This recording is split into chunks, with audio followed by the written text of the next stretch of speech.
On this edition of Lexington Now, severe weather preparedness, Freaky Fridays at the Kentucky Theater, and the celebrity curtain call.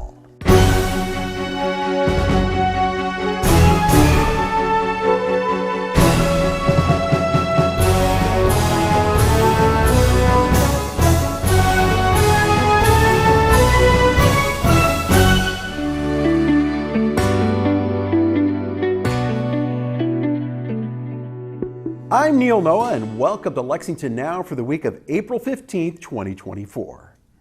Spring is often a time of volatile weather in central Kentucky, and it's a good time to make sure you're prepared for any severe storms that may come your way. Emily Fay of Emergency Management fills us in. They say April showers bring May flowers, but they also bring severe storms, and with that, severe storm damage. So last week we had a severe storm roll through the Lexington area, and we were hit with straight line winds. I believe the National Weather Service said it was between 85 to 95 miles per hour winds, which caused a lot of damage.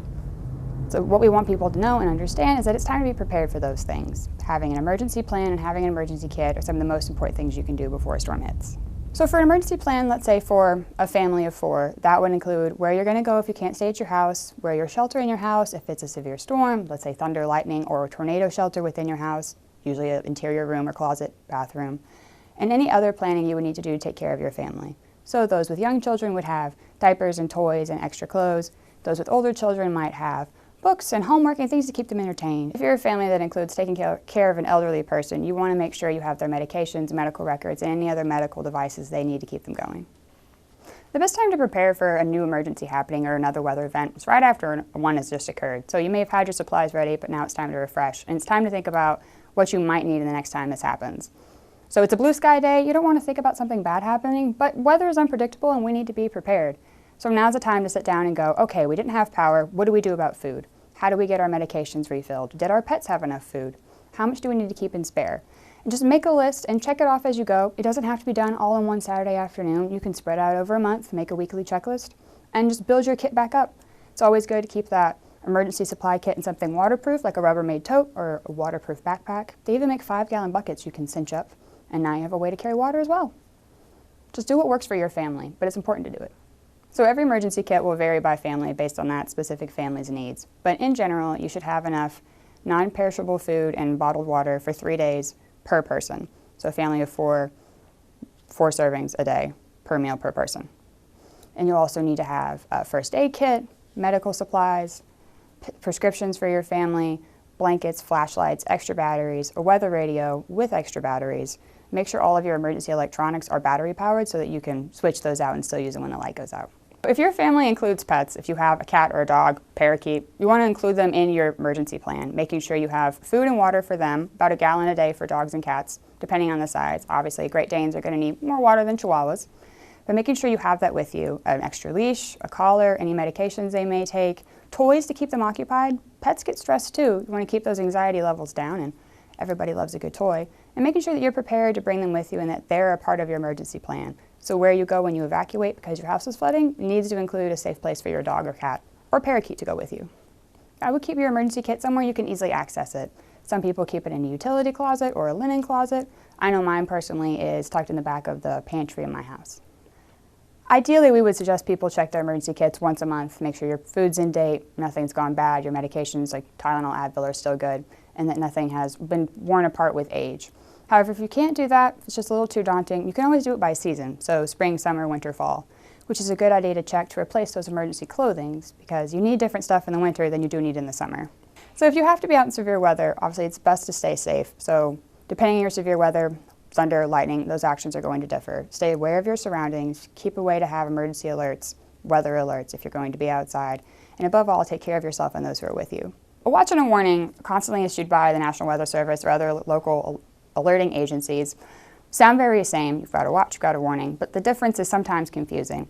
So a watch is when a weather event may happen. The possibilities are there, you have all the ingredients, but it's not yet happening. Whereas a warning is when all of those pieces have come together and it's either going to happen or already has happened. So if you think about it in terms of tacos, a watch is when you have all of your taco ingredients laid out in front of you, but you have not combined it. A warning, on the other hand, is when you've taken all of those ingredients and put them into your taco shell, and now you have a taco. The best way to be prepared is to stay notified, whether that be having a weather radio or getting your emergency alerts following local news outlets, just to make sure that you have that information coming in when you need it. If you live within Lexington and Fayette County, you can sign up for Lex Alerts on our website, BeReadyLexington.com, and opt into weather notifications and any other type of notifications we offer to be alerted when something happens. And it's a free service that sends a notification via text, phone call, to a landline, even an email when they're ready to go out. The Kentucky Theater's popular Freaky Fridays film series is back, and we caught up with organizers to see what's in store for lovers of quirky cinema. My name is Max Morris. I'm the programming coordinator and film programmer here at the Kentucky Theater, which basically what that means is most of the film selection, both the newer films and the older films, is mostly the work I do here. Going into our second round of Freaky Fridays after a very successful first year, and so yeah, should be starting next Friday, April 19th, with Holy Mountains, the first of this round of movies. And yeah, when it comes to these Freaky Friday movies, I kind of like, because the thing that makes repertory programming kind of difficult sometimes is most of these movies, unlike new movies, it's one you can find anywhere pretty much on streaming, video or stuff. So I tried to pick movies that I think will provide really fun kind of crowd communal experiences for a lot of these sort of cult movies, you know. So whether it's something really shocking or something funny or something action-packed, I like to pick movies that really go for a good crowd experience that way, to kind of give a benefit over watching them at home. We do kind of cult or midnight movies is kind of what we do generally, but it's everything from like Daisies is like a Czech art house movie to Miss 45, which is a sort of violent revenge movie, anything to Beyond the Valley of the Dolls, which is just kind of a crazy campy comedy. So yeah, it really runs the gamut as far as genre goes. The Kentucky Theater has a very rich history from even back to the 70s, 80s as far as doing like midnight cult films. It was kind of something the theater built a legacy on, starting even back in the 70s, showing these sort of cult midnight movies, and people would come out late. It'd be sort of a very kind of rowdy crowd experience and a lot of fun. And I mean, we always have done Rocky Horror. It's kind of always been a signature of the theater. Every month, last Saturday, we do Rocky Horror, and we've even had sellout shows in the 800-seat theater for that. So yeah, these cult midnight movies have always been a big part of the theater's identity, and that's why we decided when this new management group took over the theater that I'm a part of about 2 years ago at this point, we decided we'd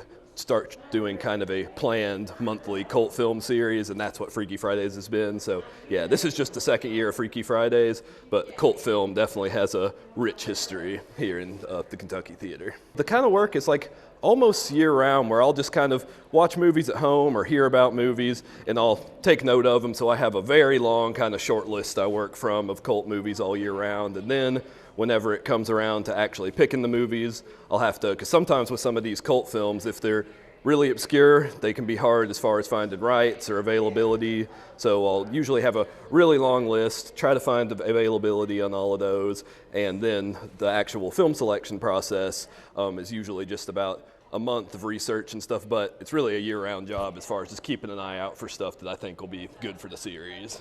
KentuckyTheater.org is our website, and that's theater with an R-E at the end, and should be a page for Freaky Fridays, and we'll keep that running pretty much all the time, because every year we're going to refresh with new Freaky Friday picks. But yeah, KentuckyTheater.org is our website, and that's where you can find all the Freaky Friday movies, and tickets should be on sale for all of them year-round, even if you want one for one even early next year. It's never too early to buy tickets, just if you want to reserve your spot. But yeah, KentuckyTheater.org is where you can find any information on that and all kinds of other cool stuff we have coming up. Usually for repertory, we keep it a little cheaper than our regular tickets. So yeah, $6.50 each for all the tickets for Freaky Fridays all year round. It really varies based on the movie, but I would say generally we get a very it's an interesting audience. You get a lot of older audience who have been regulars at the theater since the 80s, 70s, when I said this kind of tradition started of these late night cult movies. So you get kind of that audience. Then you have a lot of UK students. I think with the really Freaky Friday, it's really had a young audience, which is good because we've really kind of expanded.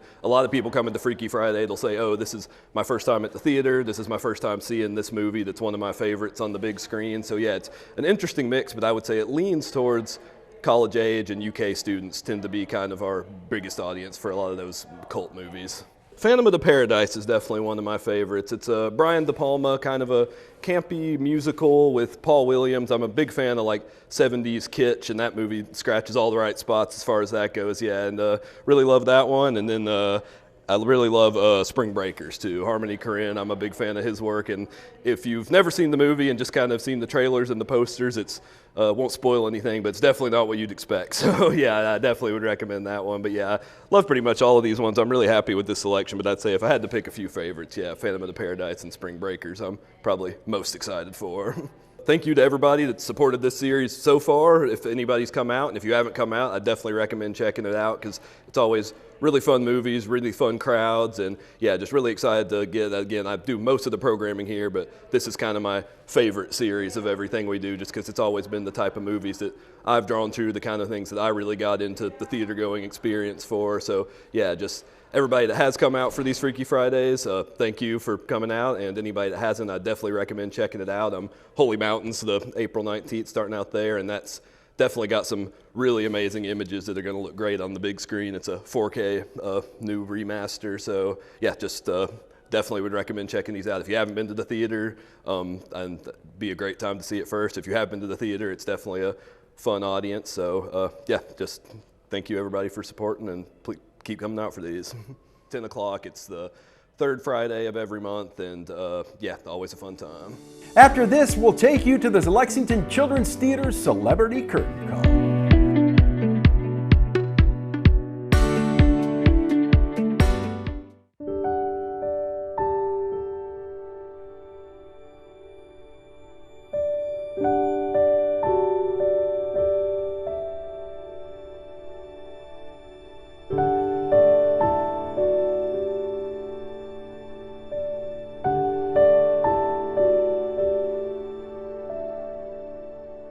Hello everyone, I'm Tiffany Brown, Equity and Implementation Officer in the Mayor's Office and Chair of the A Sense of Place Committee. I'm here today to talk about A Sense of Place, an initiative dedicated to preserving the history of Lexington's rural Black hamlet and celebrating those that remain active today. More than 20 historic Black hamlets have been identified in Fayette County. Most are located in rural areas. Our historic hamlets have been and are home to generations of lived experiences, traditions, and culture. Houses, churches, schools, grocery stores, agricultural enterprises, and lodge halls for community gatherings were found in many hamlets. A Sense of Place is a partnership between community members with direct connection to our hamlets and the city of Lexington. Its goal is to raise awareness about what the hamlets represent and to identify steps that are needed to take to preserve their history. The A Sense of Place committee includes local historian Yvonne Giles, local historian Calvin Graves, Executive Director of the Lexington History Museum Mandy Higgins, Haydentown resident Dr. Alvin Seals, Haydentown Baptist Church pastor Reverend Leon Slatter, and others. With support from members of the Haydentown community, A Sense of Place is currently raising funds for maintenance updates and programming of the Haydentown Rosenwald School and property located at 705 Hayden Lane. In the early 2000s, members of the Haydentown community worked with the city to preserve the school. In the early 20th century, Rosenwald schools were found across the South, serving rural Black children and families during segregation. Many of the buildings have been destroyed. Lexington is proud that the Haydentown School still stands and wants to preserve the history and significance that so many of these schools have had in our hamlet communities. The funds will complete the restoration of the school and upgrade the historic cemetery and church building. The school will permanently house artifacts that tell the story of Lexington's hamlet. We hope you will join us.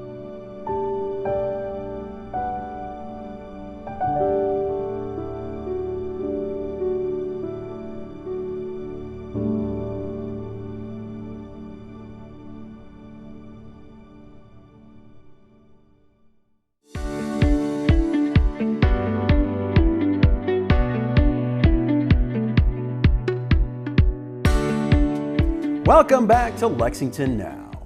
The Lexington Children's Theater's Celebrity Curtain Call is this weekend.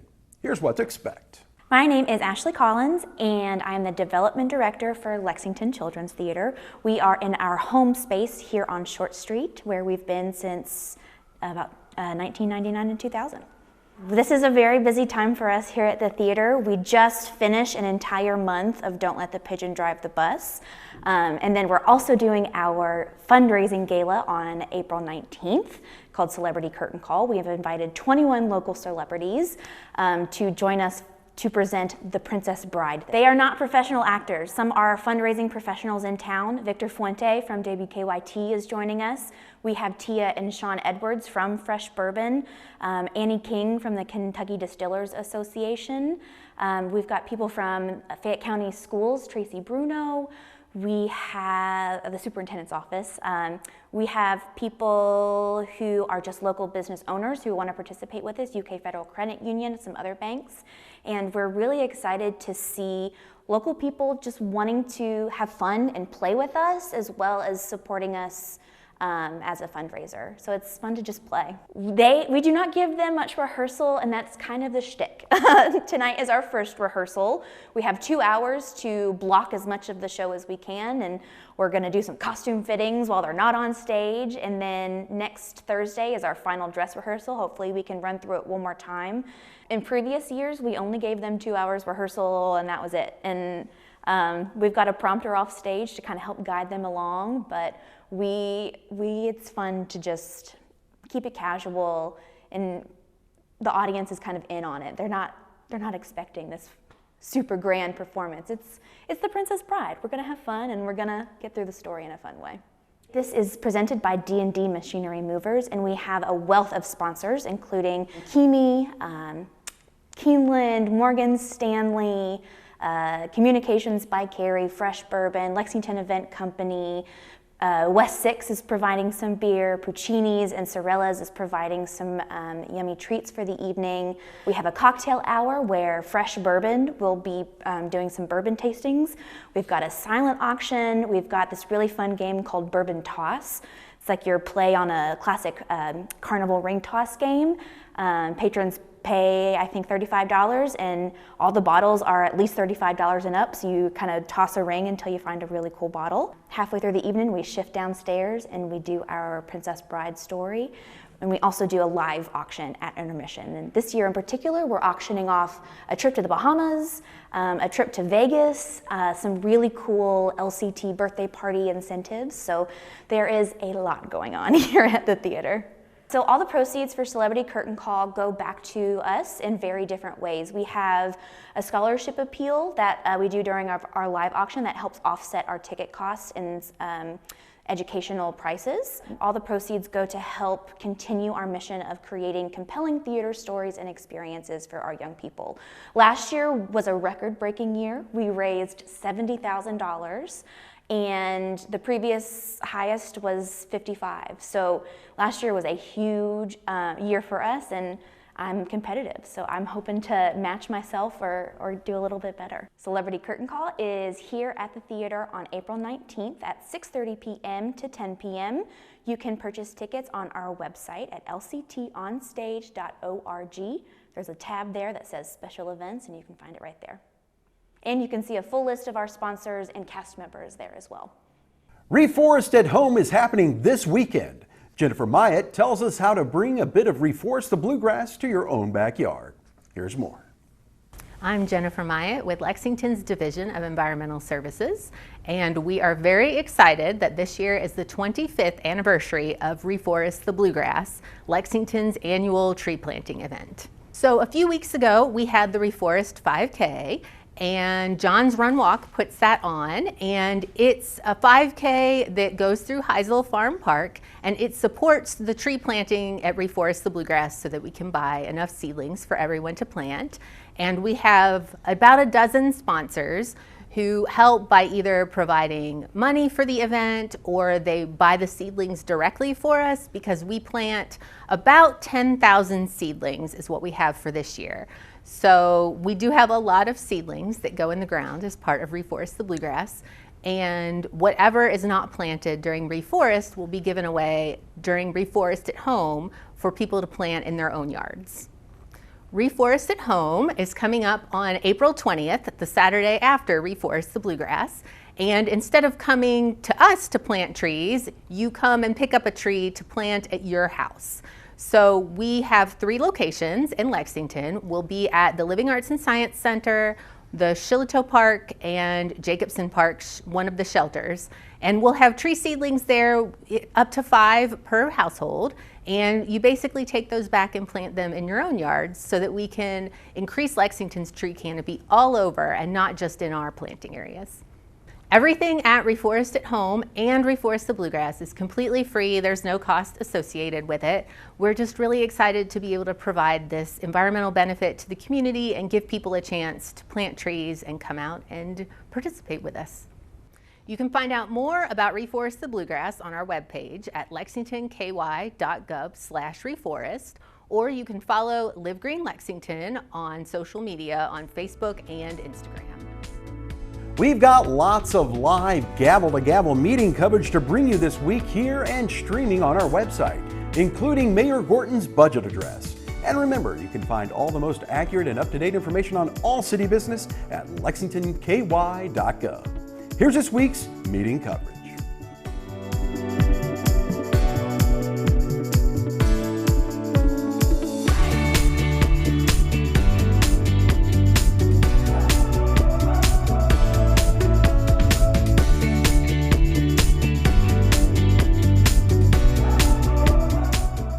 That's all for now, but as always, you can keep up with us on social media. Check out the latest traffic updates on X at LexRex, or catch our live traffic cams on lexingtonky.gov. For all of us at Lex TV, I'm Neil Noah, and that's it for now.